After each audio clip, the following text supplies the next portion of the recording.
हम लोग आ गए एक नए वीडियो पे और आज हम लोग देखने वाले हैं स्कॉलरशिप के बारे में। मैं बता दूं कि स्कॉलरशिप कब से ऑनलाइन होने वाले हैं और इसके लिए क्या क्या डॉक्यूमेंट लगने वाले हैं और किसको कितने रुपए मिलने वाले हैं, इन सब की चर्चा इस वीडियो में बताऊंगा।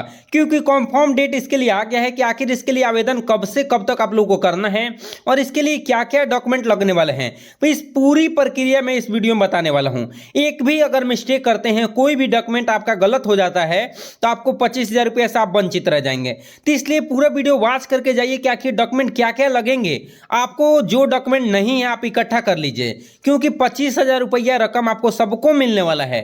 समझ रहे ना, लड़का हो या लड़की हो, उन सबको पैसे मिलने वाले हैं। और कैसे पैसे मिलने वाले हैं और कितने रुपए मिलेंगे और कब से इसका ऑनलाइन होने वाला है, कितने तारीख से कितने तारीख तक होगा, डॉक्यूमेंट क्या क्या लगने वाला है, इन सब की चर्चा इस वीडियो में होने वाली है। तो आइए हम लोग चर्चा कर लेते हैं कि देखिए, जो भी विद्यार्थी इस साल इंटर में पास हुए हैं, जो कि 10+2 में जितने भी विद्यार्थी इस साल पास हुए हैं, 10+2 का मतलब क्या है, जितने भी विद्यार्थी इंटर में इस बार क्या हुए हैं, बिहार बोर्ड से पास हुए हैं, चाहे वो 3rd डिवीजन से हैं या 2nd डिवीजन से हैं, 1st डिवीजन से हैं, उन सबको पैसा मिलने वाला हो, पैसा मिलने वाला है। लड़का है या लड़की है, उन सबको पैसा मिलने वाला है। कैसे पैसे मिलेंगे उन सब की चर्चा इस वीडियो में होने वाली है।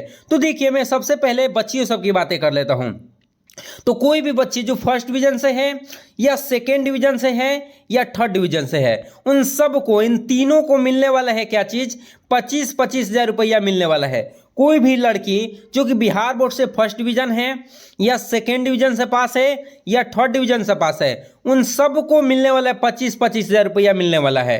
एक बात और बता दूं, अगर कोई लड़की SC और ST से आने वाली है, किस कास्ट से आ रही है, ST या SC से आ रही है, अगर वो 1st डिवीजन से पास हो गई है, कितने डिवीजन से, 1st डिवीजन से, तो उसको 25,000 रुपये तो पहले मिलेंगे और उसके बाद से मेधावृत्ति के लिए आता है ऑनलाइन मेधावृत्ति स्कॉलरशिप, उसमें भी उस बच्ची को मिलने वाला है कितना रुपये, 15,000 रुपया।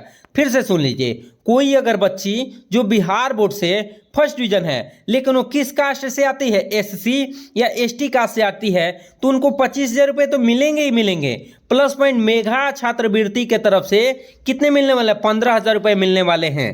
तो आप लोग ध्यान रख लीजिएगा, SC और ST के लिए टोटल पैसे कितने मिलने वाले हैं, 25,000 रुपया और प्लस 15,000 रुपया मेधावृत्ति वाला, टोटल पैसा कितने हजार मिलने वाले हैं, 40,000 रुपये मिलने वाले हैं। और कब मिलेंगे ये, इसके लिए आवेदन कब होगा और इसके लिए डॉक्यूमेंट क्या लगेंगे, सबकी चर्चा इस वीडियो में होने वाली है। अच्छे से समझ के आप लोग जाइएगा।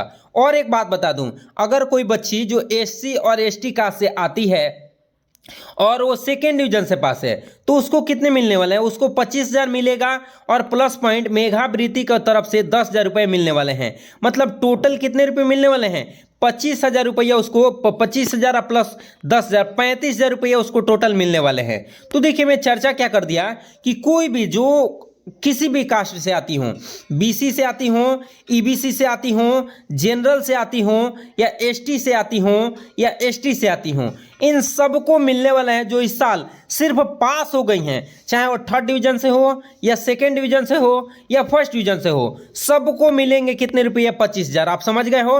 अगर आप ST और SC से होंगे, अगर 1st डिवीजन के हैं तो 15,000 ऐड कर लीजिएगा, आपको 40,000 मिलेगा। अगर वही ST SC से हैं, 2nd डिवीजन से हैं, तो 10,000 रुपये मिलने वाला है, मतलब 35,000। ये तो हो गया कि कितने रुपये मिलेंगे। समझ गए आप लोग कि किसको कितने रुपए मिलने वाले हैं। लड़कों को भी मैं चर्चा करूंगा कि लड़के सबको भी पैसे मिलते हैं, लेकिन कितने रुपए मिलते हैं और कब मिलते हैं और कैसे मिलते हैं, उन सब की चर्चा इस वीडियो में होगा, आप लोग समझ के जाइए। तो देखिए, इसके लिए डॉक्यूमेंट क्या लगने वाले उसके बारे में पहले चर्चा कर लेता हूं। तो आपको बता दें कि बिहार बोर्ड 12th स्कॉलरशिप 2024 में आवेदन करने के लिए आपको कुछ डॉक्यूमेंट को पहले से ही तैयार रखना होगा। देखिए, बहुत सारे ऐसे डॉक्यूमेंट हैं जो कि आप लोगों को पहले से ही तैयार करके रखना है, क्योंकि कोई भी डॉक्यूमेंट अगर आपका मिसमैच होता है या गलत पाया जाता है तो आपको पैसे मिलने में बहुत टाइम लग जाते हैं। तो इसलिए आप लोग डॉक्यूमेंट सुधार करा लीजिए, अन्यथा इस बार से तो ऐसा कर दिया गया है कि अगर डॉक्यूमेंट सुधार नहीं रहता है तो आप लोगों को पैसे ही नहीं मिलेंगे। यहाँ पे देख रहे हैं, जिसकी पूरी लिस्ट हम आपको प्रदान करने वाले हैं ताकि आपको योजना में आवेदन करने में समस्या ना हो। देखिए, आज मैं पूरा लिस्ट लेके आया हूँ कि क्या क्या लगने वाला है। समझ रहे ना, यहाँ पे क्या लिखा है कि require eligibility for Bihar board 12th scholarship. तो देखिए आप सभी छात्राओं को इस स्कॉलरशिप में आवेदन हेतु योग्यता का पूरी करनी होगी। और क्या क्या लगने वाला है, देखिए पहला क्या, आपको इंटर में जो भी विद्यार्थी पास हैं तो यह अनिवार्य होना चाहिए कि बिहार के ही मूल के निवासी होना चाहिए, तभी आप इसके लिए आवेदन कर सकते हैं। अनिवार्य होना चाहिए कि बिहार के मूल निवासी होना चाहिए। और आवेदक छात्र ने 2024 में क्या हुए हैं, पास हुए हैं। 2023 वाले को नहीं मिला अभी, ये मिल रहा है किसको, 2024 वाले को। तो ये अनिवार्य है कि वो क्या होना चाहिए, बिहार के निवासी होना चाहिए। और दूसरी बात, ये कब पास होना चाहिए, 2024 में पास होना चाहिए। यहाँ पे लिखा हुआ है क्या कि उपयुक्त सभी योग्यता में पूरा करने के बाद आप सभी छात्राएं स्कॉलरशिप में आवेदन करके इसका लाभ प्राप्त कर सकती हैं। और कितने रुपए मिलेंगे इस सबकी चर्चा मैं कर ही दिया हूं, तब बता देता हूं कि इस स्कॉलरशिप में क्या क्या लगने वाला है। देखिए क्या लिखा है, इस स्कॉलरशिप योजना में आवेदन करने के लिए आप सभी छात्राओं को कुछ दस्तावेज की पूर्ति करनी होगी, जो इस प्रकार है। पहला क्या लगने वाला है, देखिए आपको क्या क्या डॉक्यूमेंट लगेगा, मैं एक एक करके अच्छे समझाता हूं। आवेदक छात्रा का आधार कार्ड चाहिए, पहला तो आपका आधार कार्ड होना चाहिए ही चाहिए। दूसरा, इंटर का एडमिट कार्ड होना चाहिए। इंटर का क्या होना चाहिए, एडमिट कार्ड। आधार कार्ड तो आपके पास होगा, बिल्कुल होगा।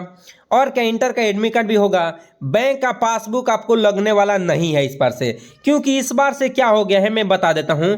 आप लोग को आधार कार्ड से जो भी आपका खाता होगा उसमें जाके आप लोग पहले से ही डीबीटी करा लीजिएगा। ये क्या होता है सर, डायरेक्ट बेनिफिट ट्रांसफर। क्योंकि इस बार से क्या होगा, आपका बैंक पासबुक नहीं मांगा जाएगा और आपको डायरेक्ट आधार से जो भी बैंक लिंक हो गए उसी बैंक को ले लिया जाएगा। तो उस बैंक में आपको क्या होना चाहिए, डीबीटी पहले से जुड़ा होना चाहिए। डीबीटी सर क्या है, डायरेक्ट बेनिफिट ट्रांसफर। इसमें सरकार के द्वारा डायरेक्ट लाभ प्राप्त होता है। और ये किससे जुड़ता है बैंक से सर, आधार कार्ड से। आप जाएंगे बैंक में, बोलेंगे कि हमें डीबीटी कराना है, क्या कराना है, डीबीटी कराना है, तो लोग आपको क्या डीबीटी करके कर देगा। मतलब आप लोगों को जो भी खाता होगा उसमें किसको जोड़ देगा, आधार कार्ड। तो आप लोग याद कर लीजिएगा, डीबीटी पहले से ही करा लीजिएगा। और क्या, आय प्रमाण पत्र लगेगा भी, नहीं भी लगेगा। मतलब पिछले साल तक नहीं लगा था, लेकिन इस बार लग सकता है, इसकी कोई गारंटी नहीं है। और क्या, जाति प्रमाण पत्र, निवास प्रमाण पत्र, इसकी भी कोई इशू नहीं है कि लगने वाला है। और क्या, आपका छात्रा का नाम, पिता का नाम, कुल प्रतन और 10वीं के अनुसार जन्म तिथि, आधार विवरण, बैंक खाता का विवरण, मोबाइल नंबर, ईमेल आईडी भी चाहिए।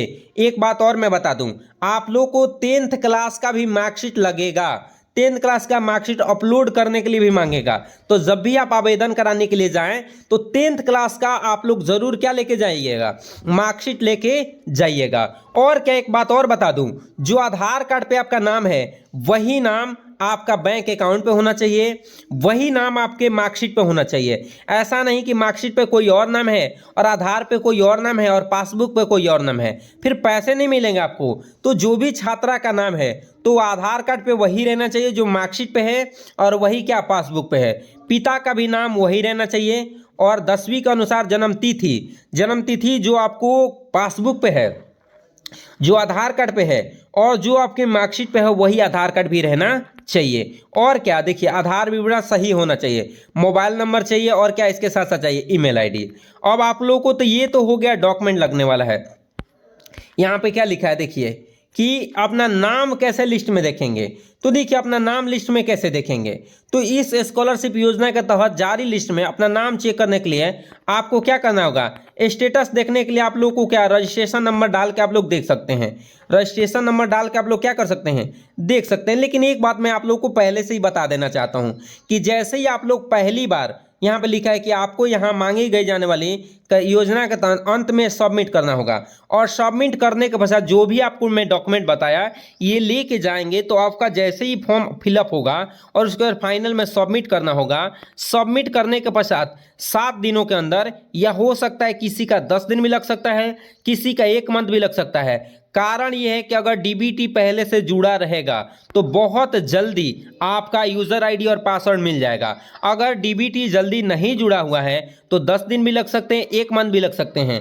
जब तक आप डीबीटी नहीं कराएंगे तब तक आपको यूजर आईडी और पासवर्ड मिलने वाला नहीं है। और यूजर आईडी और आपका पासवर्ड जैसे ही मिलेगा तो आप लोग तुरंत इसको लेके क्या करा लीजिएगा, फाइनलाइज करा लीजिएगा। और फाइनलाइज कराने के पश्चात भी कुछ करना होता है। क्या करना होता है फाइनलाइज कराने के पश्चात? जैसे ही फाइनलाइज हो जाएगा तो कुछ दिनों के बाद आप लोगों को अप्रूव्ड करने के लिए आता है, और एक दूसरा आता है रिजेक्ट करने के लिए। तो अप्रूव्ड जाके करा दीजिएगा, तभी आप लोग को पैसा आएगा। ऐसा नहीं कि फाइनलाइज करा लिए हैं और उसके बाद घर पे बैठे हैं तो उससे पैसे नहीं आएंगे। आप लोग को क्या, फाइनलाइज कराने के बाद आप लोग को कुछ दिन के बाद अप्रूव का ऑप्शन आता है, अप्रूव करा देना है। और ये सारे डॉक्यूमेंट आप लोग को तैयार करके रखिए, क्योंकि बहुत ही जल्द 20 तारीख से पहले या 20 तारीख जैसे ही आ रहा है 20 से 21 तक आपका क्या होने वाला है, ऑनलाइन इसका आवेदन होने वाला है। एक बात और बता दूं, मैं बच्चे सब के बारे में बात नहीं किया कि बच्चे सबको कैसे पैसे मिलते हैं। तो बच्चे सबको मिलते हैं पोस्ट मैट्रिक के पैसे। तो पोस्ट मैट्रिक सर क्या है? ये पोस्ट मैट्रिक के बारे में मैं बता रहा हूँ, डिटेल सुनिए। पोस्ट मैट्रिक भी एक स्कॉलरशिप है। इसमें क्या होता है कि जो भी विद्यार्थी जो 12th पास कर गए हैं, बीएससी में या बीए में एडमिशन करा रहे हैं, या जो विद्यार्थी कोई भी कोर्स कर रहे हैं, जैसे मैं बीटेक कोर्स कर रहे हैं, बी फार्मा कोर्स कर रहे हैं, या कोई भी अन्य कोर्स कर रहे हैं, तो उसके लिए पोस्ट मैट्रिक का फॉर्म अप्लाई होता है। उसमें पोस्ट मैट्रिक सर क्या है? ये भी स्कॉलरशिप है। मतलब जो भी आप कोर्स करेंगे उसके 25% हिस्सा आपको स्कॉलरशिप में दे दिया जाएगा। अगर 4 लाख का कोई कोर्स कर रहे हैं तो सरकार के तरफ से 1 लाख रुपए तक स्कॉलरशिप मिल सकता है। या कोई आप अगर नॉर्मल आईटीआई करते हैं तो आईटीआई में 5,000 रुपया से लेकर 10,000 रुपया तक आप लोगों को क्या मिल सकता है? आप लोग को स्कॉलरशिप मिल सकता है, याद रखिएगा। तो ये पोस्ट मैट्रिक का सर कब आता है? तो जैसे ही आप एडमिशन कराइए और जैसे ही पोस्ट मैट्रिक का आएगा मैं तुरंत उसके बारे में आप लोग को सब डिटेल क्या करूंगा, बताऊंगा। अभी जो मैं डॉक्यूमेंट बताइए रेडी रखिए, और इसी के साथ हम लोग मिलते हैं अगले वीडियो में। तब तक के लिए